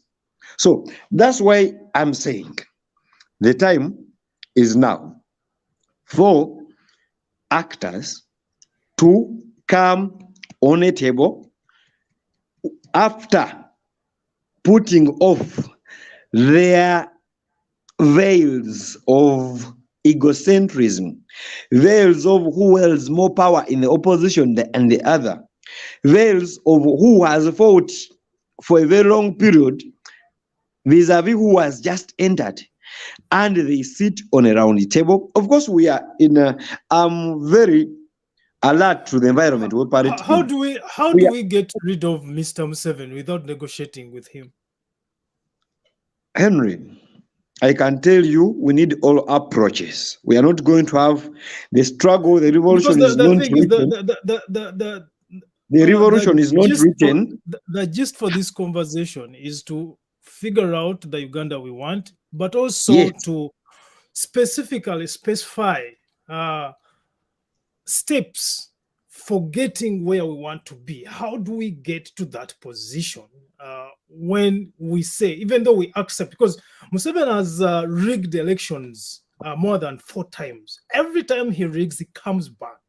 And he has the backing of the military machine. Every time he rigs, he comes back. We complain, we go to the newspapers, we complain, we go to international conferences, we complain about the rigging, and the international actors continue to work with him. So how do we get rid of this guy that we see as the big tree without negotiating with him to get out of power or to facilitate a transition in the best interest of Ugandans? I think where the conversation was going is actually where we wanted to go. One of the ways we are suggesting is that we need to get into talks. We need to derail conversations, okay, that want to take the country to where the larger population would be interested in. I think why you're asking that question again is because Joel thinks that probably you may not necessarily need to talk to Museveni to make sure that he moves out, okay? But for me, the most important thing is if you can build consensus within these parties, that's important. So what he's suggesting of talking to parties that are people or individuals that are party to him to help in that transition or in that process is not bad, okay? But if you want to take that route of conversation, dialogue, then he's a player that you do not want to dismiss, okay? It's important. He's a player that you don't want to dismiss. I'm not saying that the dialogue you have staged will not be successful.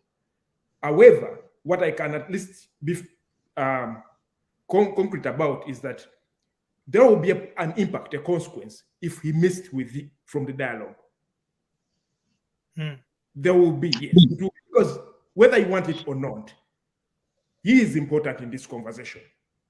So what actually Joel is suggesting is very important, and it can actually be one of the ways to make sure that he actually gets to an honest conversation with you. Probably if you do not start with him and start with key strongholds of his, then that could actually push him into an honest conversation with you, okay? Because if you're speaking some of the same language with people who are keeping him in power, okay, then he gets to understand that the time is now. Okay, so yes, what he's saying is important, but we also need to be mindful, because one of the issues we wanted to relay on this platform is that who are the key players in this? Yeah, Yes, we've that was my next question. Who are these key We players? do not want to miss him, because that could lead us to certain consequence. He has led that country for more than 30 years.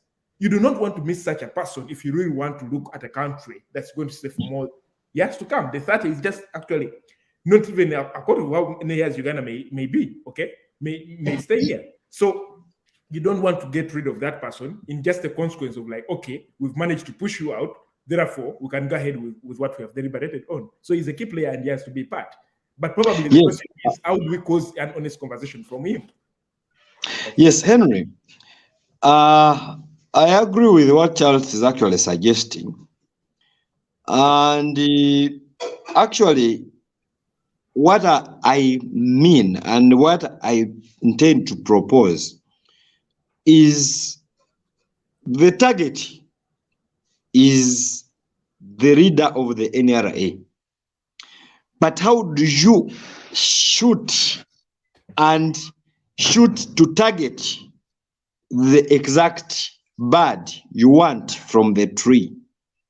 Sometimes you have got to throw distractor stones that the bird probably flies in a particular direction where you want. And in that direction for you, you have laid well your killer trap. I'm trying to get into a situation of pushing my target into a direction where he's vulnerable. So what I'm trying to propose is that to make him vulnerable. His vulnerability is what not is spoken out, that you see the regime is at its most vulnerable state. No way. The vulnerability should be technically driven into his circles without probably his knowledge. At some point he will have knowledge, but have multiple channels of this. At some point he will also sit in wherever he is and he will be scared of advancing more of these atrocities, of advancing more of this clinging to power. You get? At some point, you must scare him, but these things of coming to TV and scare him, those don't work. What works is when you drive him. But currently, he's driving us. He's the one who sets the agenda. You get? He sets the agenda for talk shows. He sets the agendas for everything. So you want to remove him from power. How? And that's why we are having this discussion, because this discussion hasn't been engaged in candidly within the Ugandan media ecosystem. Because for the obvious reasons, no one wants to engage in this discussion. But this is an important discussion that we must engage in if we are serious about building a Uganda that we want. We cannot dodge the question of transition. It's very important. The people in NRM right now are having this discussion, except they're having it amongst themselves, and that's very dangerous to leave it to the same entity that we think or that we know that is oppressing the bigger population. We cannot leave this important conversation to just NRM. This conversation cannot be between Mohozi and Rawogo. We have to engage in this conversation. They're having a different discussion from this one. There is a different one. Well, theirs is a completely different one, but it intimates to some sort of transition, right? You see, their conversation is that who of us first leads, then the other comes.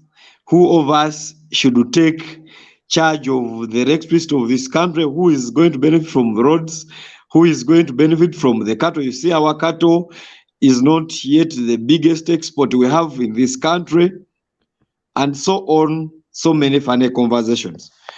But Henry, since time is almost up for the show, I want to re-echo that the opposition of this country, if it exists anyway, its leaders should put off their crowns of have been here for long, the crowns of have the biggest social media following, the crowns of all manner, and come on a round table to first have this conversation amongst themselves.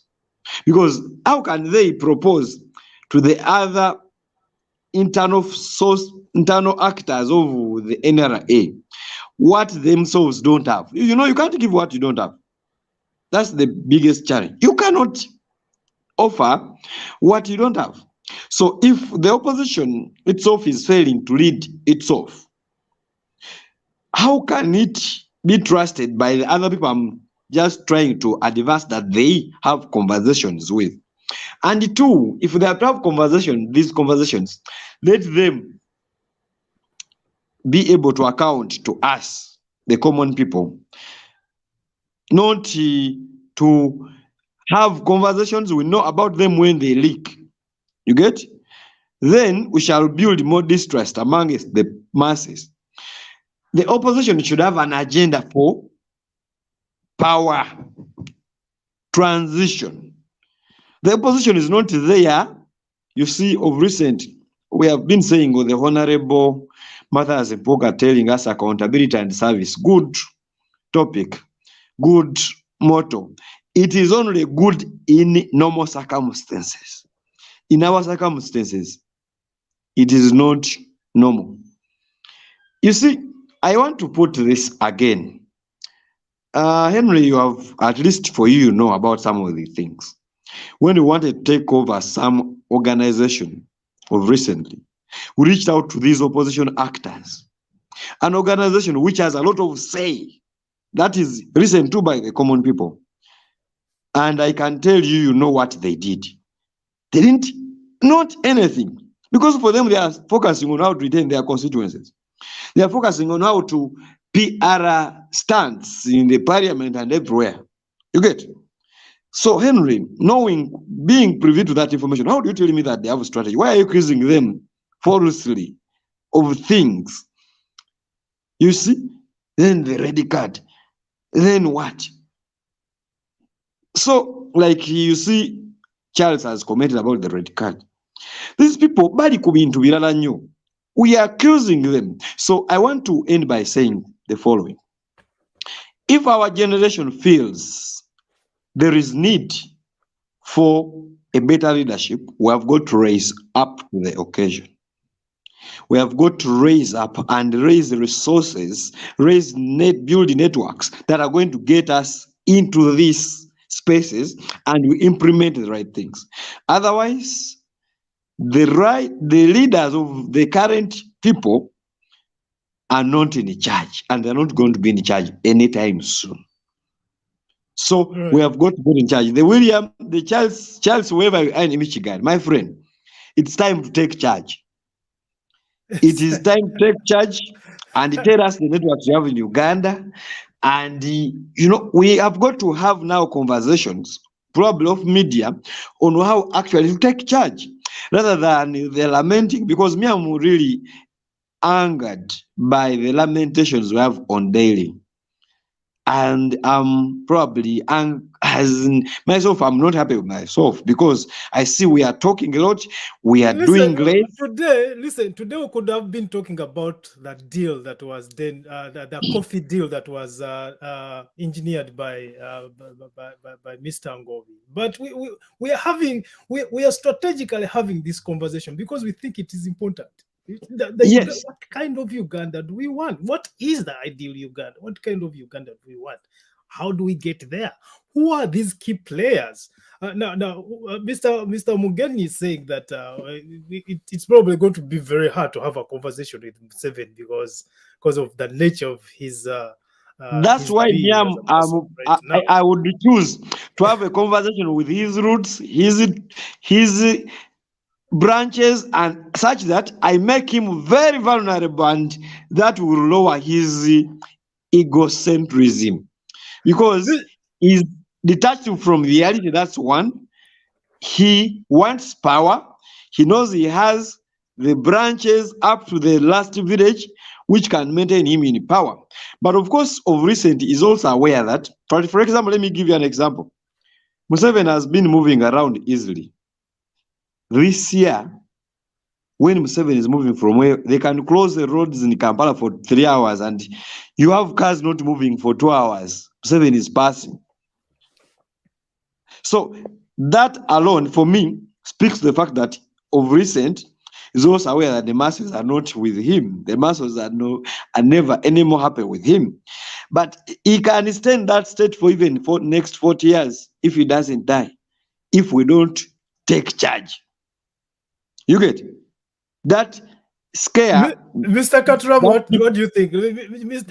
Dr. Joe, let me give Mr. Katram some opportunity to respond to some of the suggestions you have made, but also to give us his thoughts about how we should be approaching this dilemma of transition, because it is important. And even though most people are more focused on the economics and the social culture, which we must deliberate, because this is just the start of the conversation. We are going to come back next Sunday discussing this and some of the other economic and social cultural aspects on how they tie into this question.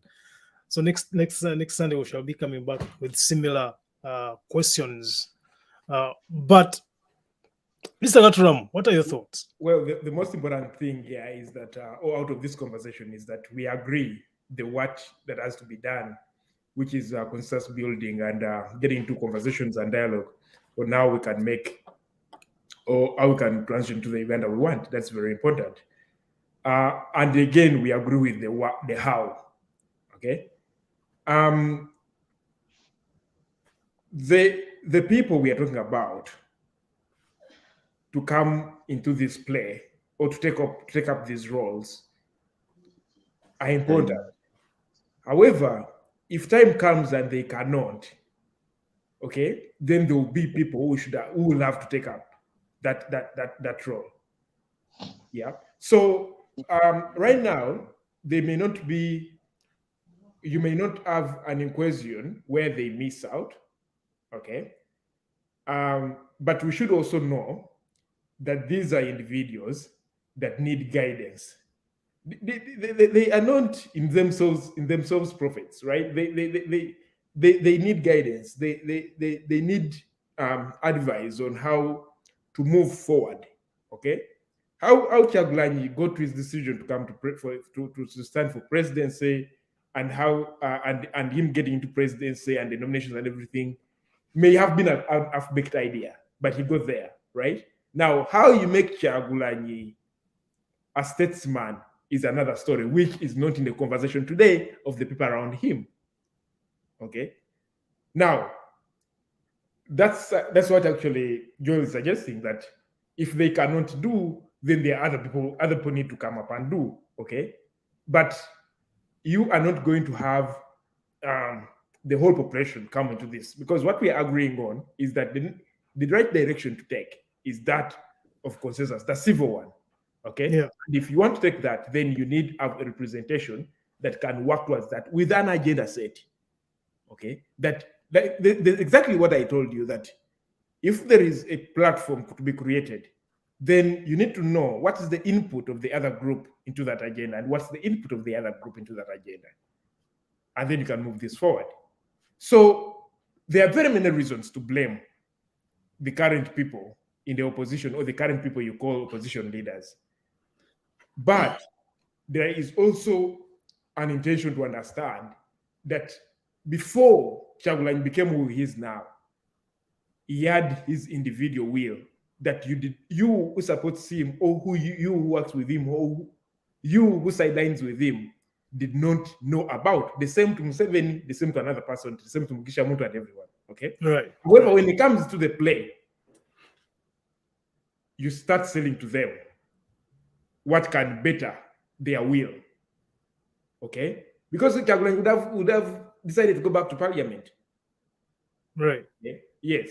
And so the exact thing I was telling you, that these and you see all these challenges that Joel is coming up with, which are true.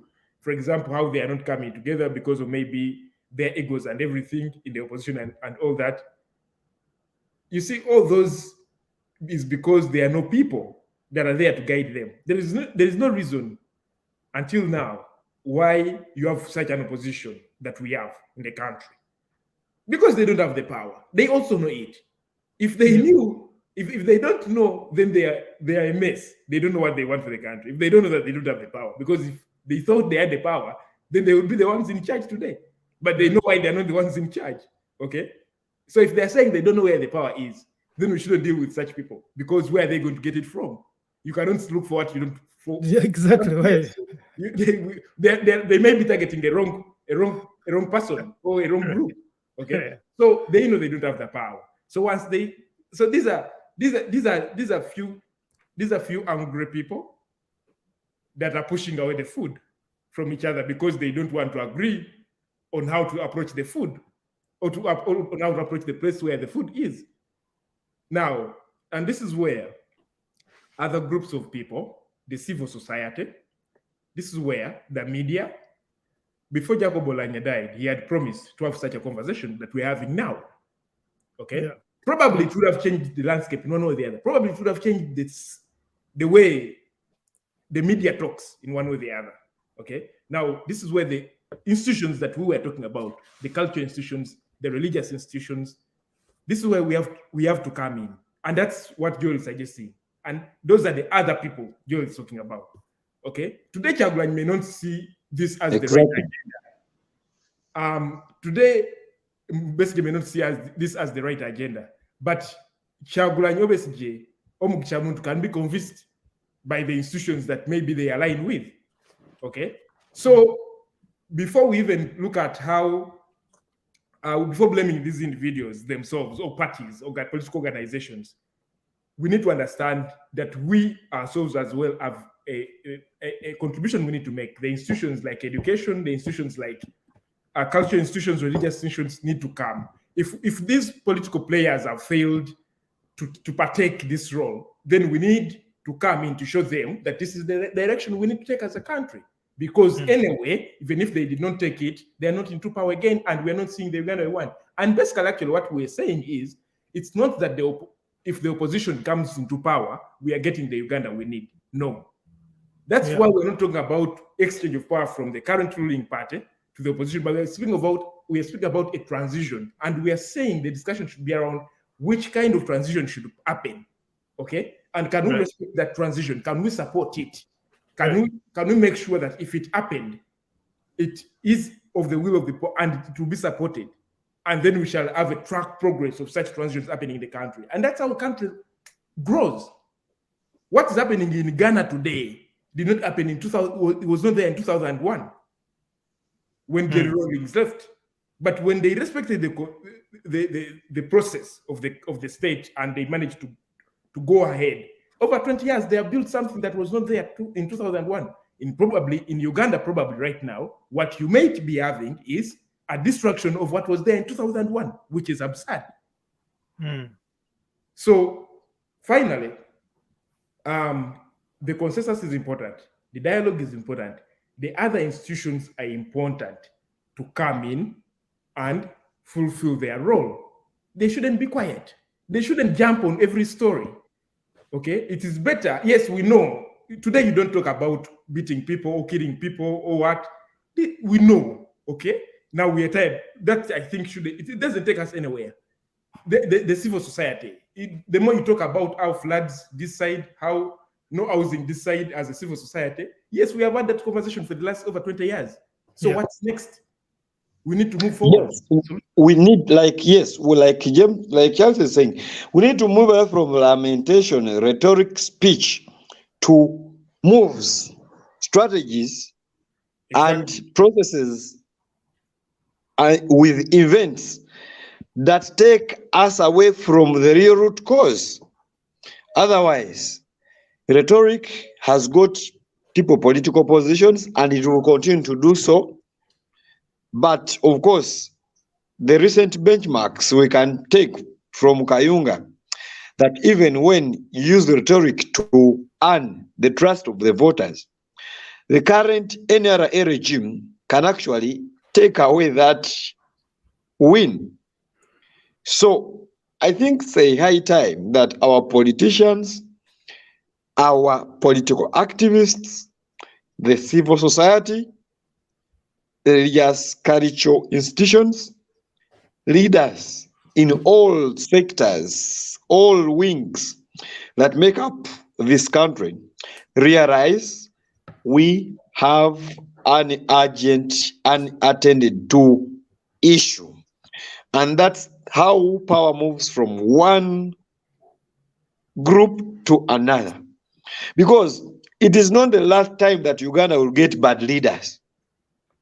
Exactly. 50 years from now, Yeah. 20, 30 years, assuming NRM tomorrow left, we can again get bad leaders. But when right systems are in place, strong systems, institutions are in place, they will not allow that leader to live for long in power. That's the Uganda we want. That's the Uganda we want. You see, the people in the US, many of them complain about Trump.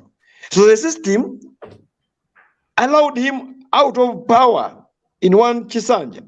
Probably he will come back a reformed person. But even when he comes back, if he misbehaves, he will be taken away by the system that actually is overseeing. So that's the Uganda we want. That's why we are making the noise we make. That's the kind of Uganda we want. Because we know we cannot control the people's personal characters. You know, people will be funny in one way or the other. But when that person turns funny, turns evil, turns corrupt, turns irresponsible, is the system in place to dispose him off without violence, without bloodshed, without creating a lot of harm to the existing state system? Because currently, I must speak and say without fear of contradiction, we don't have the state. If we have a state, it is the NRA and nothing else. So how would we get back to the Uganda we want? We know very well that the boundaries we have were created by the colonialists. We seemingly we are led, and seemingly the way we're living, it's like we are still colonized, and a lot of other issues. But now, bearing in mind all the other circumstances that are historical, that are structural, how do we move on from that space, get to a space where we can always have transfer of power? And that transfer is a honest reflection of the people's will. People's will. Then from there, we can now talk about how to make healthcare better. We can talk about how to further strengthen the education system. We can talk about a better road network, rail network, and other things.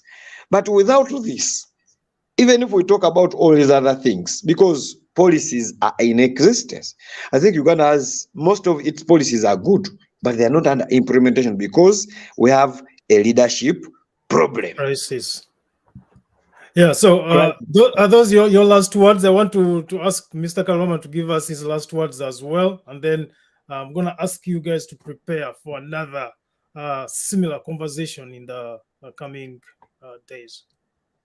Okay, my last words, of course, cannot miss to recognize the fact that today is Easter Day and people all over the world are celebrating, they are having fun.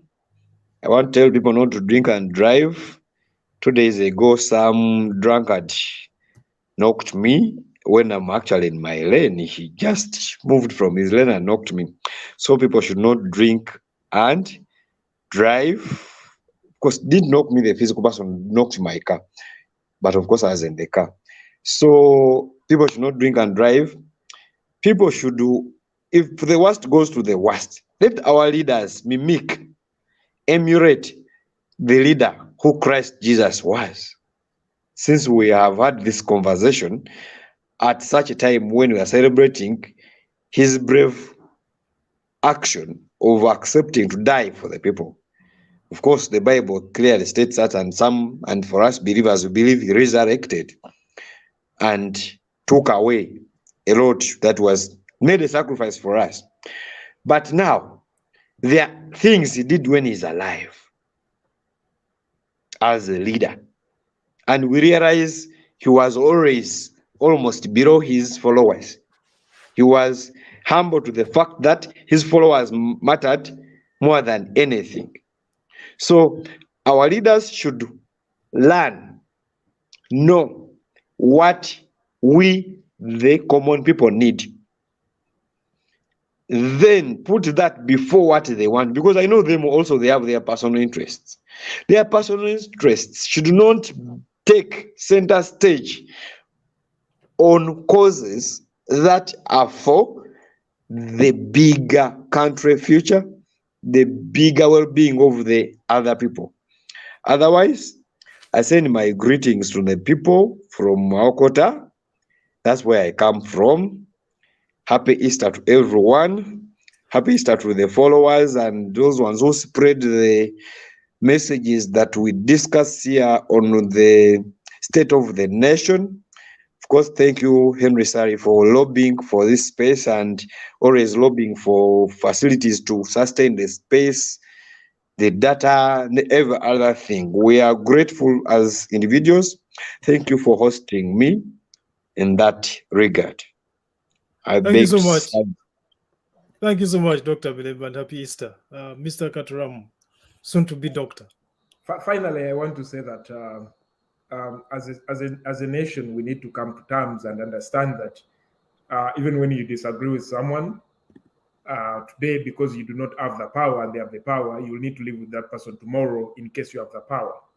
So there is no reason whatsoever to be a hateful person to the other people. And then that means, or should mean, that we need to look for new strategies on how to work together for the country. Of course, there are many people, and this has been ingrained in many young people within the country and away, that because we are in the state we are in now, it is all because of the people who are in power. Yes, it can be, but tomorrow it can also be because of the people you're working with today or you want to be in power today. Okay?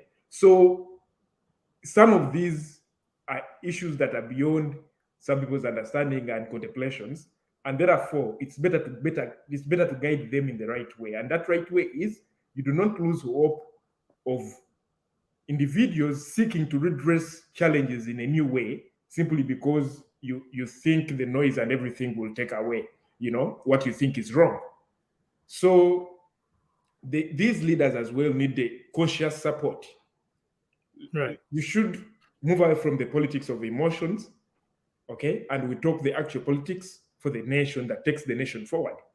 Otherwise, most of the politics that we have today is politics of emotions. And we have no issues that are driven forward, even when we have an opposition in a country, in a parliament, for example, that is standing. So all those who do not agree with those in power need to understand that probably it is the time to change the course from where you think you're going to take this country forward from. You will not stand in these elections and partake that country. That has been confirmed. So whether you want it or not, you can disagree with me, you can shout at me, but that's it. Even the next 5 years, you remain in the same state, okay, of affairs. You will not change. And therefore, it is better to try other ways than remaining consistently on a strategy that has failed to work.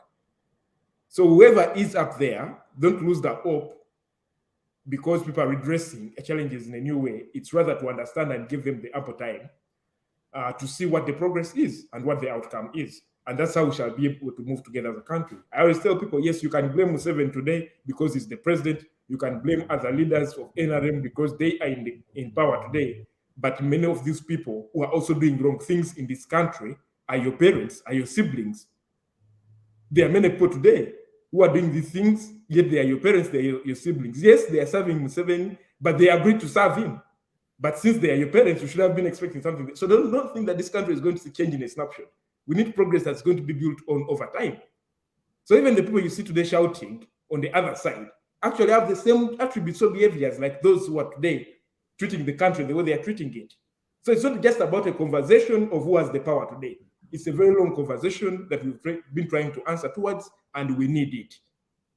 We need to speak to each other. We need to speak to this country to see that we can move it forward. Otherwise, we are going to remain in the same state of affairs, regardless of who is the president, because the people are going to remain the same. We are the same Ugandans. We are not changing from that. Therefore, if we remain with the same attributes and fail to change where we're supposed to change, even us as individuals, then we are not taking the country anywhere. I want to thank everyone, Henry, Joel, for putting up a good debate, and all those that have been following up and those that will follow up later offline. Thank you so much. Thank you so much, Mr. Katrams. Thank you so much, Dr. Joel Mirembe. Very, very interesting submissions. We are trying to grapple with the question, which is seemingly a simple question. The question regarding the Uganda we want. What does it look like, and how do we achieve it? The dialogue today, as I mentioned in my preamble, for those of you who do actually take time to read my preamble, I said that for far too long, almost 4 decades ago, Uganda has been acting, or Ugandans, to be specific, Ugandans have been acting reactionary to Mr. Museveni's rhetoric of the so-called fundamental change he promised in 1986. Often Mr. Museveni has attributed our unstrategic response of his leadership as a lack of vision for the country. And indeed, Mr. Museveni has taken advantage of our reactionary nature by consolidating his dictatorial phenomenon of governing Uganda. I give an example and say that, for instance, Uganda, instead of Mr. Museveni professionalizing the army, he has seemingly personalized it. Instead of managing sectarianism in general, he has promoted tribal and ideological sectarianism. Indeed, Mr. Museveni has even seemingly succeeded in dismantling cultural institutions, even though the project Uganda was built on cultural pluralism. So, as we engage with this question of understanding the Uganda we desire, how it looks like and how it should be, how we get there, we must be cognizant of how Ugandans have been duped over the last 4 decades through organizing sham elections and broken systems of governance. And I say that specifically, we must lay out a clear vision for what an ideal Uganda should look like. We must discuss the past, the present, and the future of our country. What was, what is, and what it should be. We must examine the political, the economical, and the socio-cultural aspects of Uganda and determine the important pieces of the puzzle that is Uganda. We must figure out something that we have tried to do in this conversation, figuring out who the key players are, why they are the key players, and why they should be engaged in this conversation pertaining to the process of realizing the Uganda we want. This conversation is going to continue. It doesn't end today. We are going to have a similar conversation next weekend because we want to know what's going on and how do we get where we want to be. So hopefully you'll have the courage to join us. I want to thank you for joining us today, and I want to wish you a happy rest of the Easter weekend. For those of you who celebrate Easter on Monday, happy Easter Monday. For us here in Canada, most of us, unless you work for government, we shall be going back to work tomorrow, and we are looking forward to that. But I want to thank you for joining us, and thank you for your contributions. Again, happy Easter, and have a great rest of your weekend. Contemplate about the Uganda we want.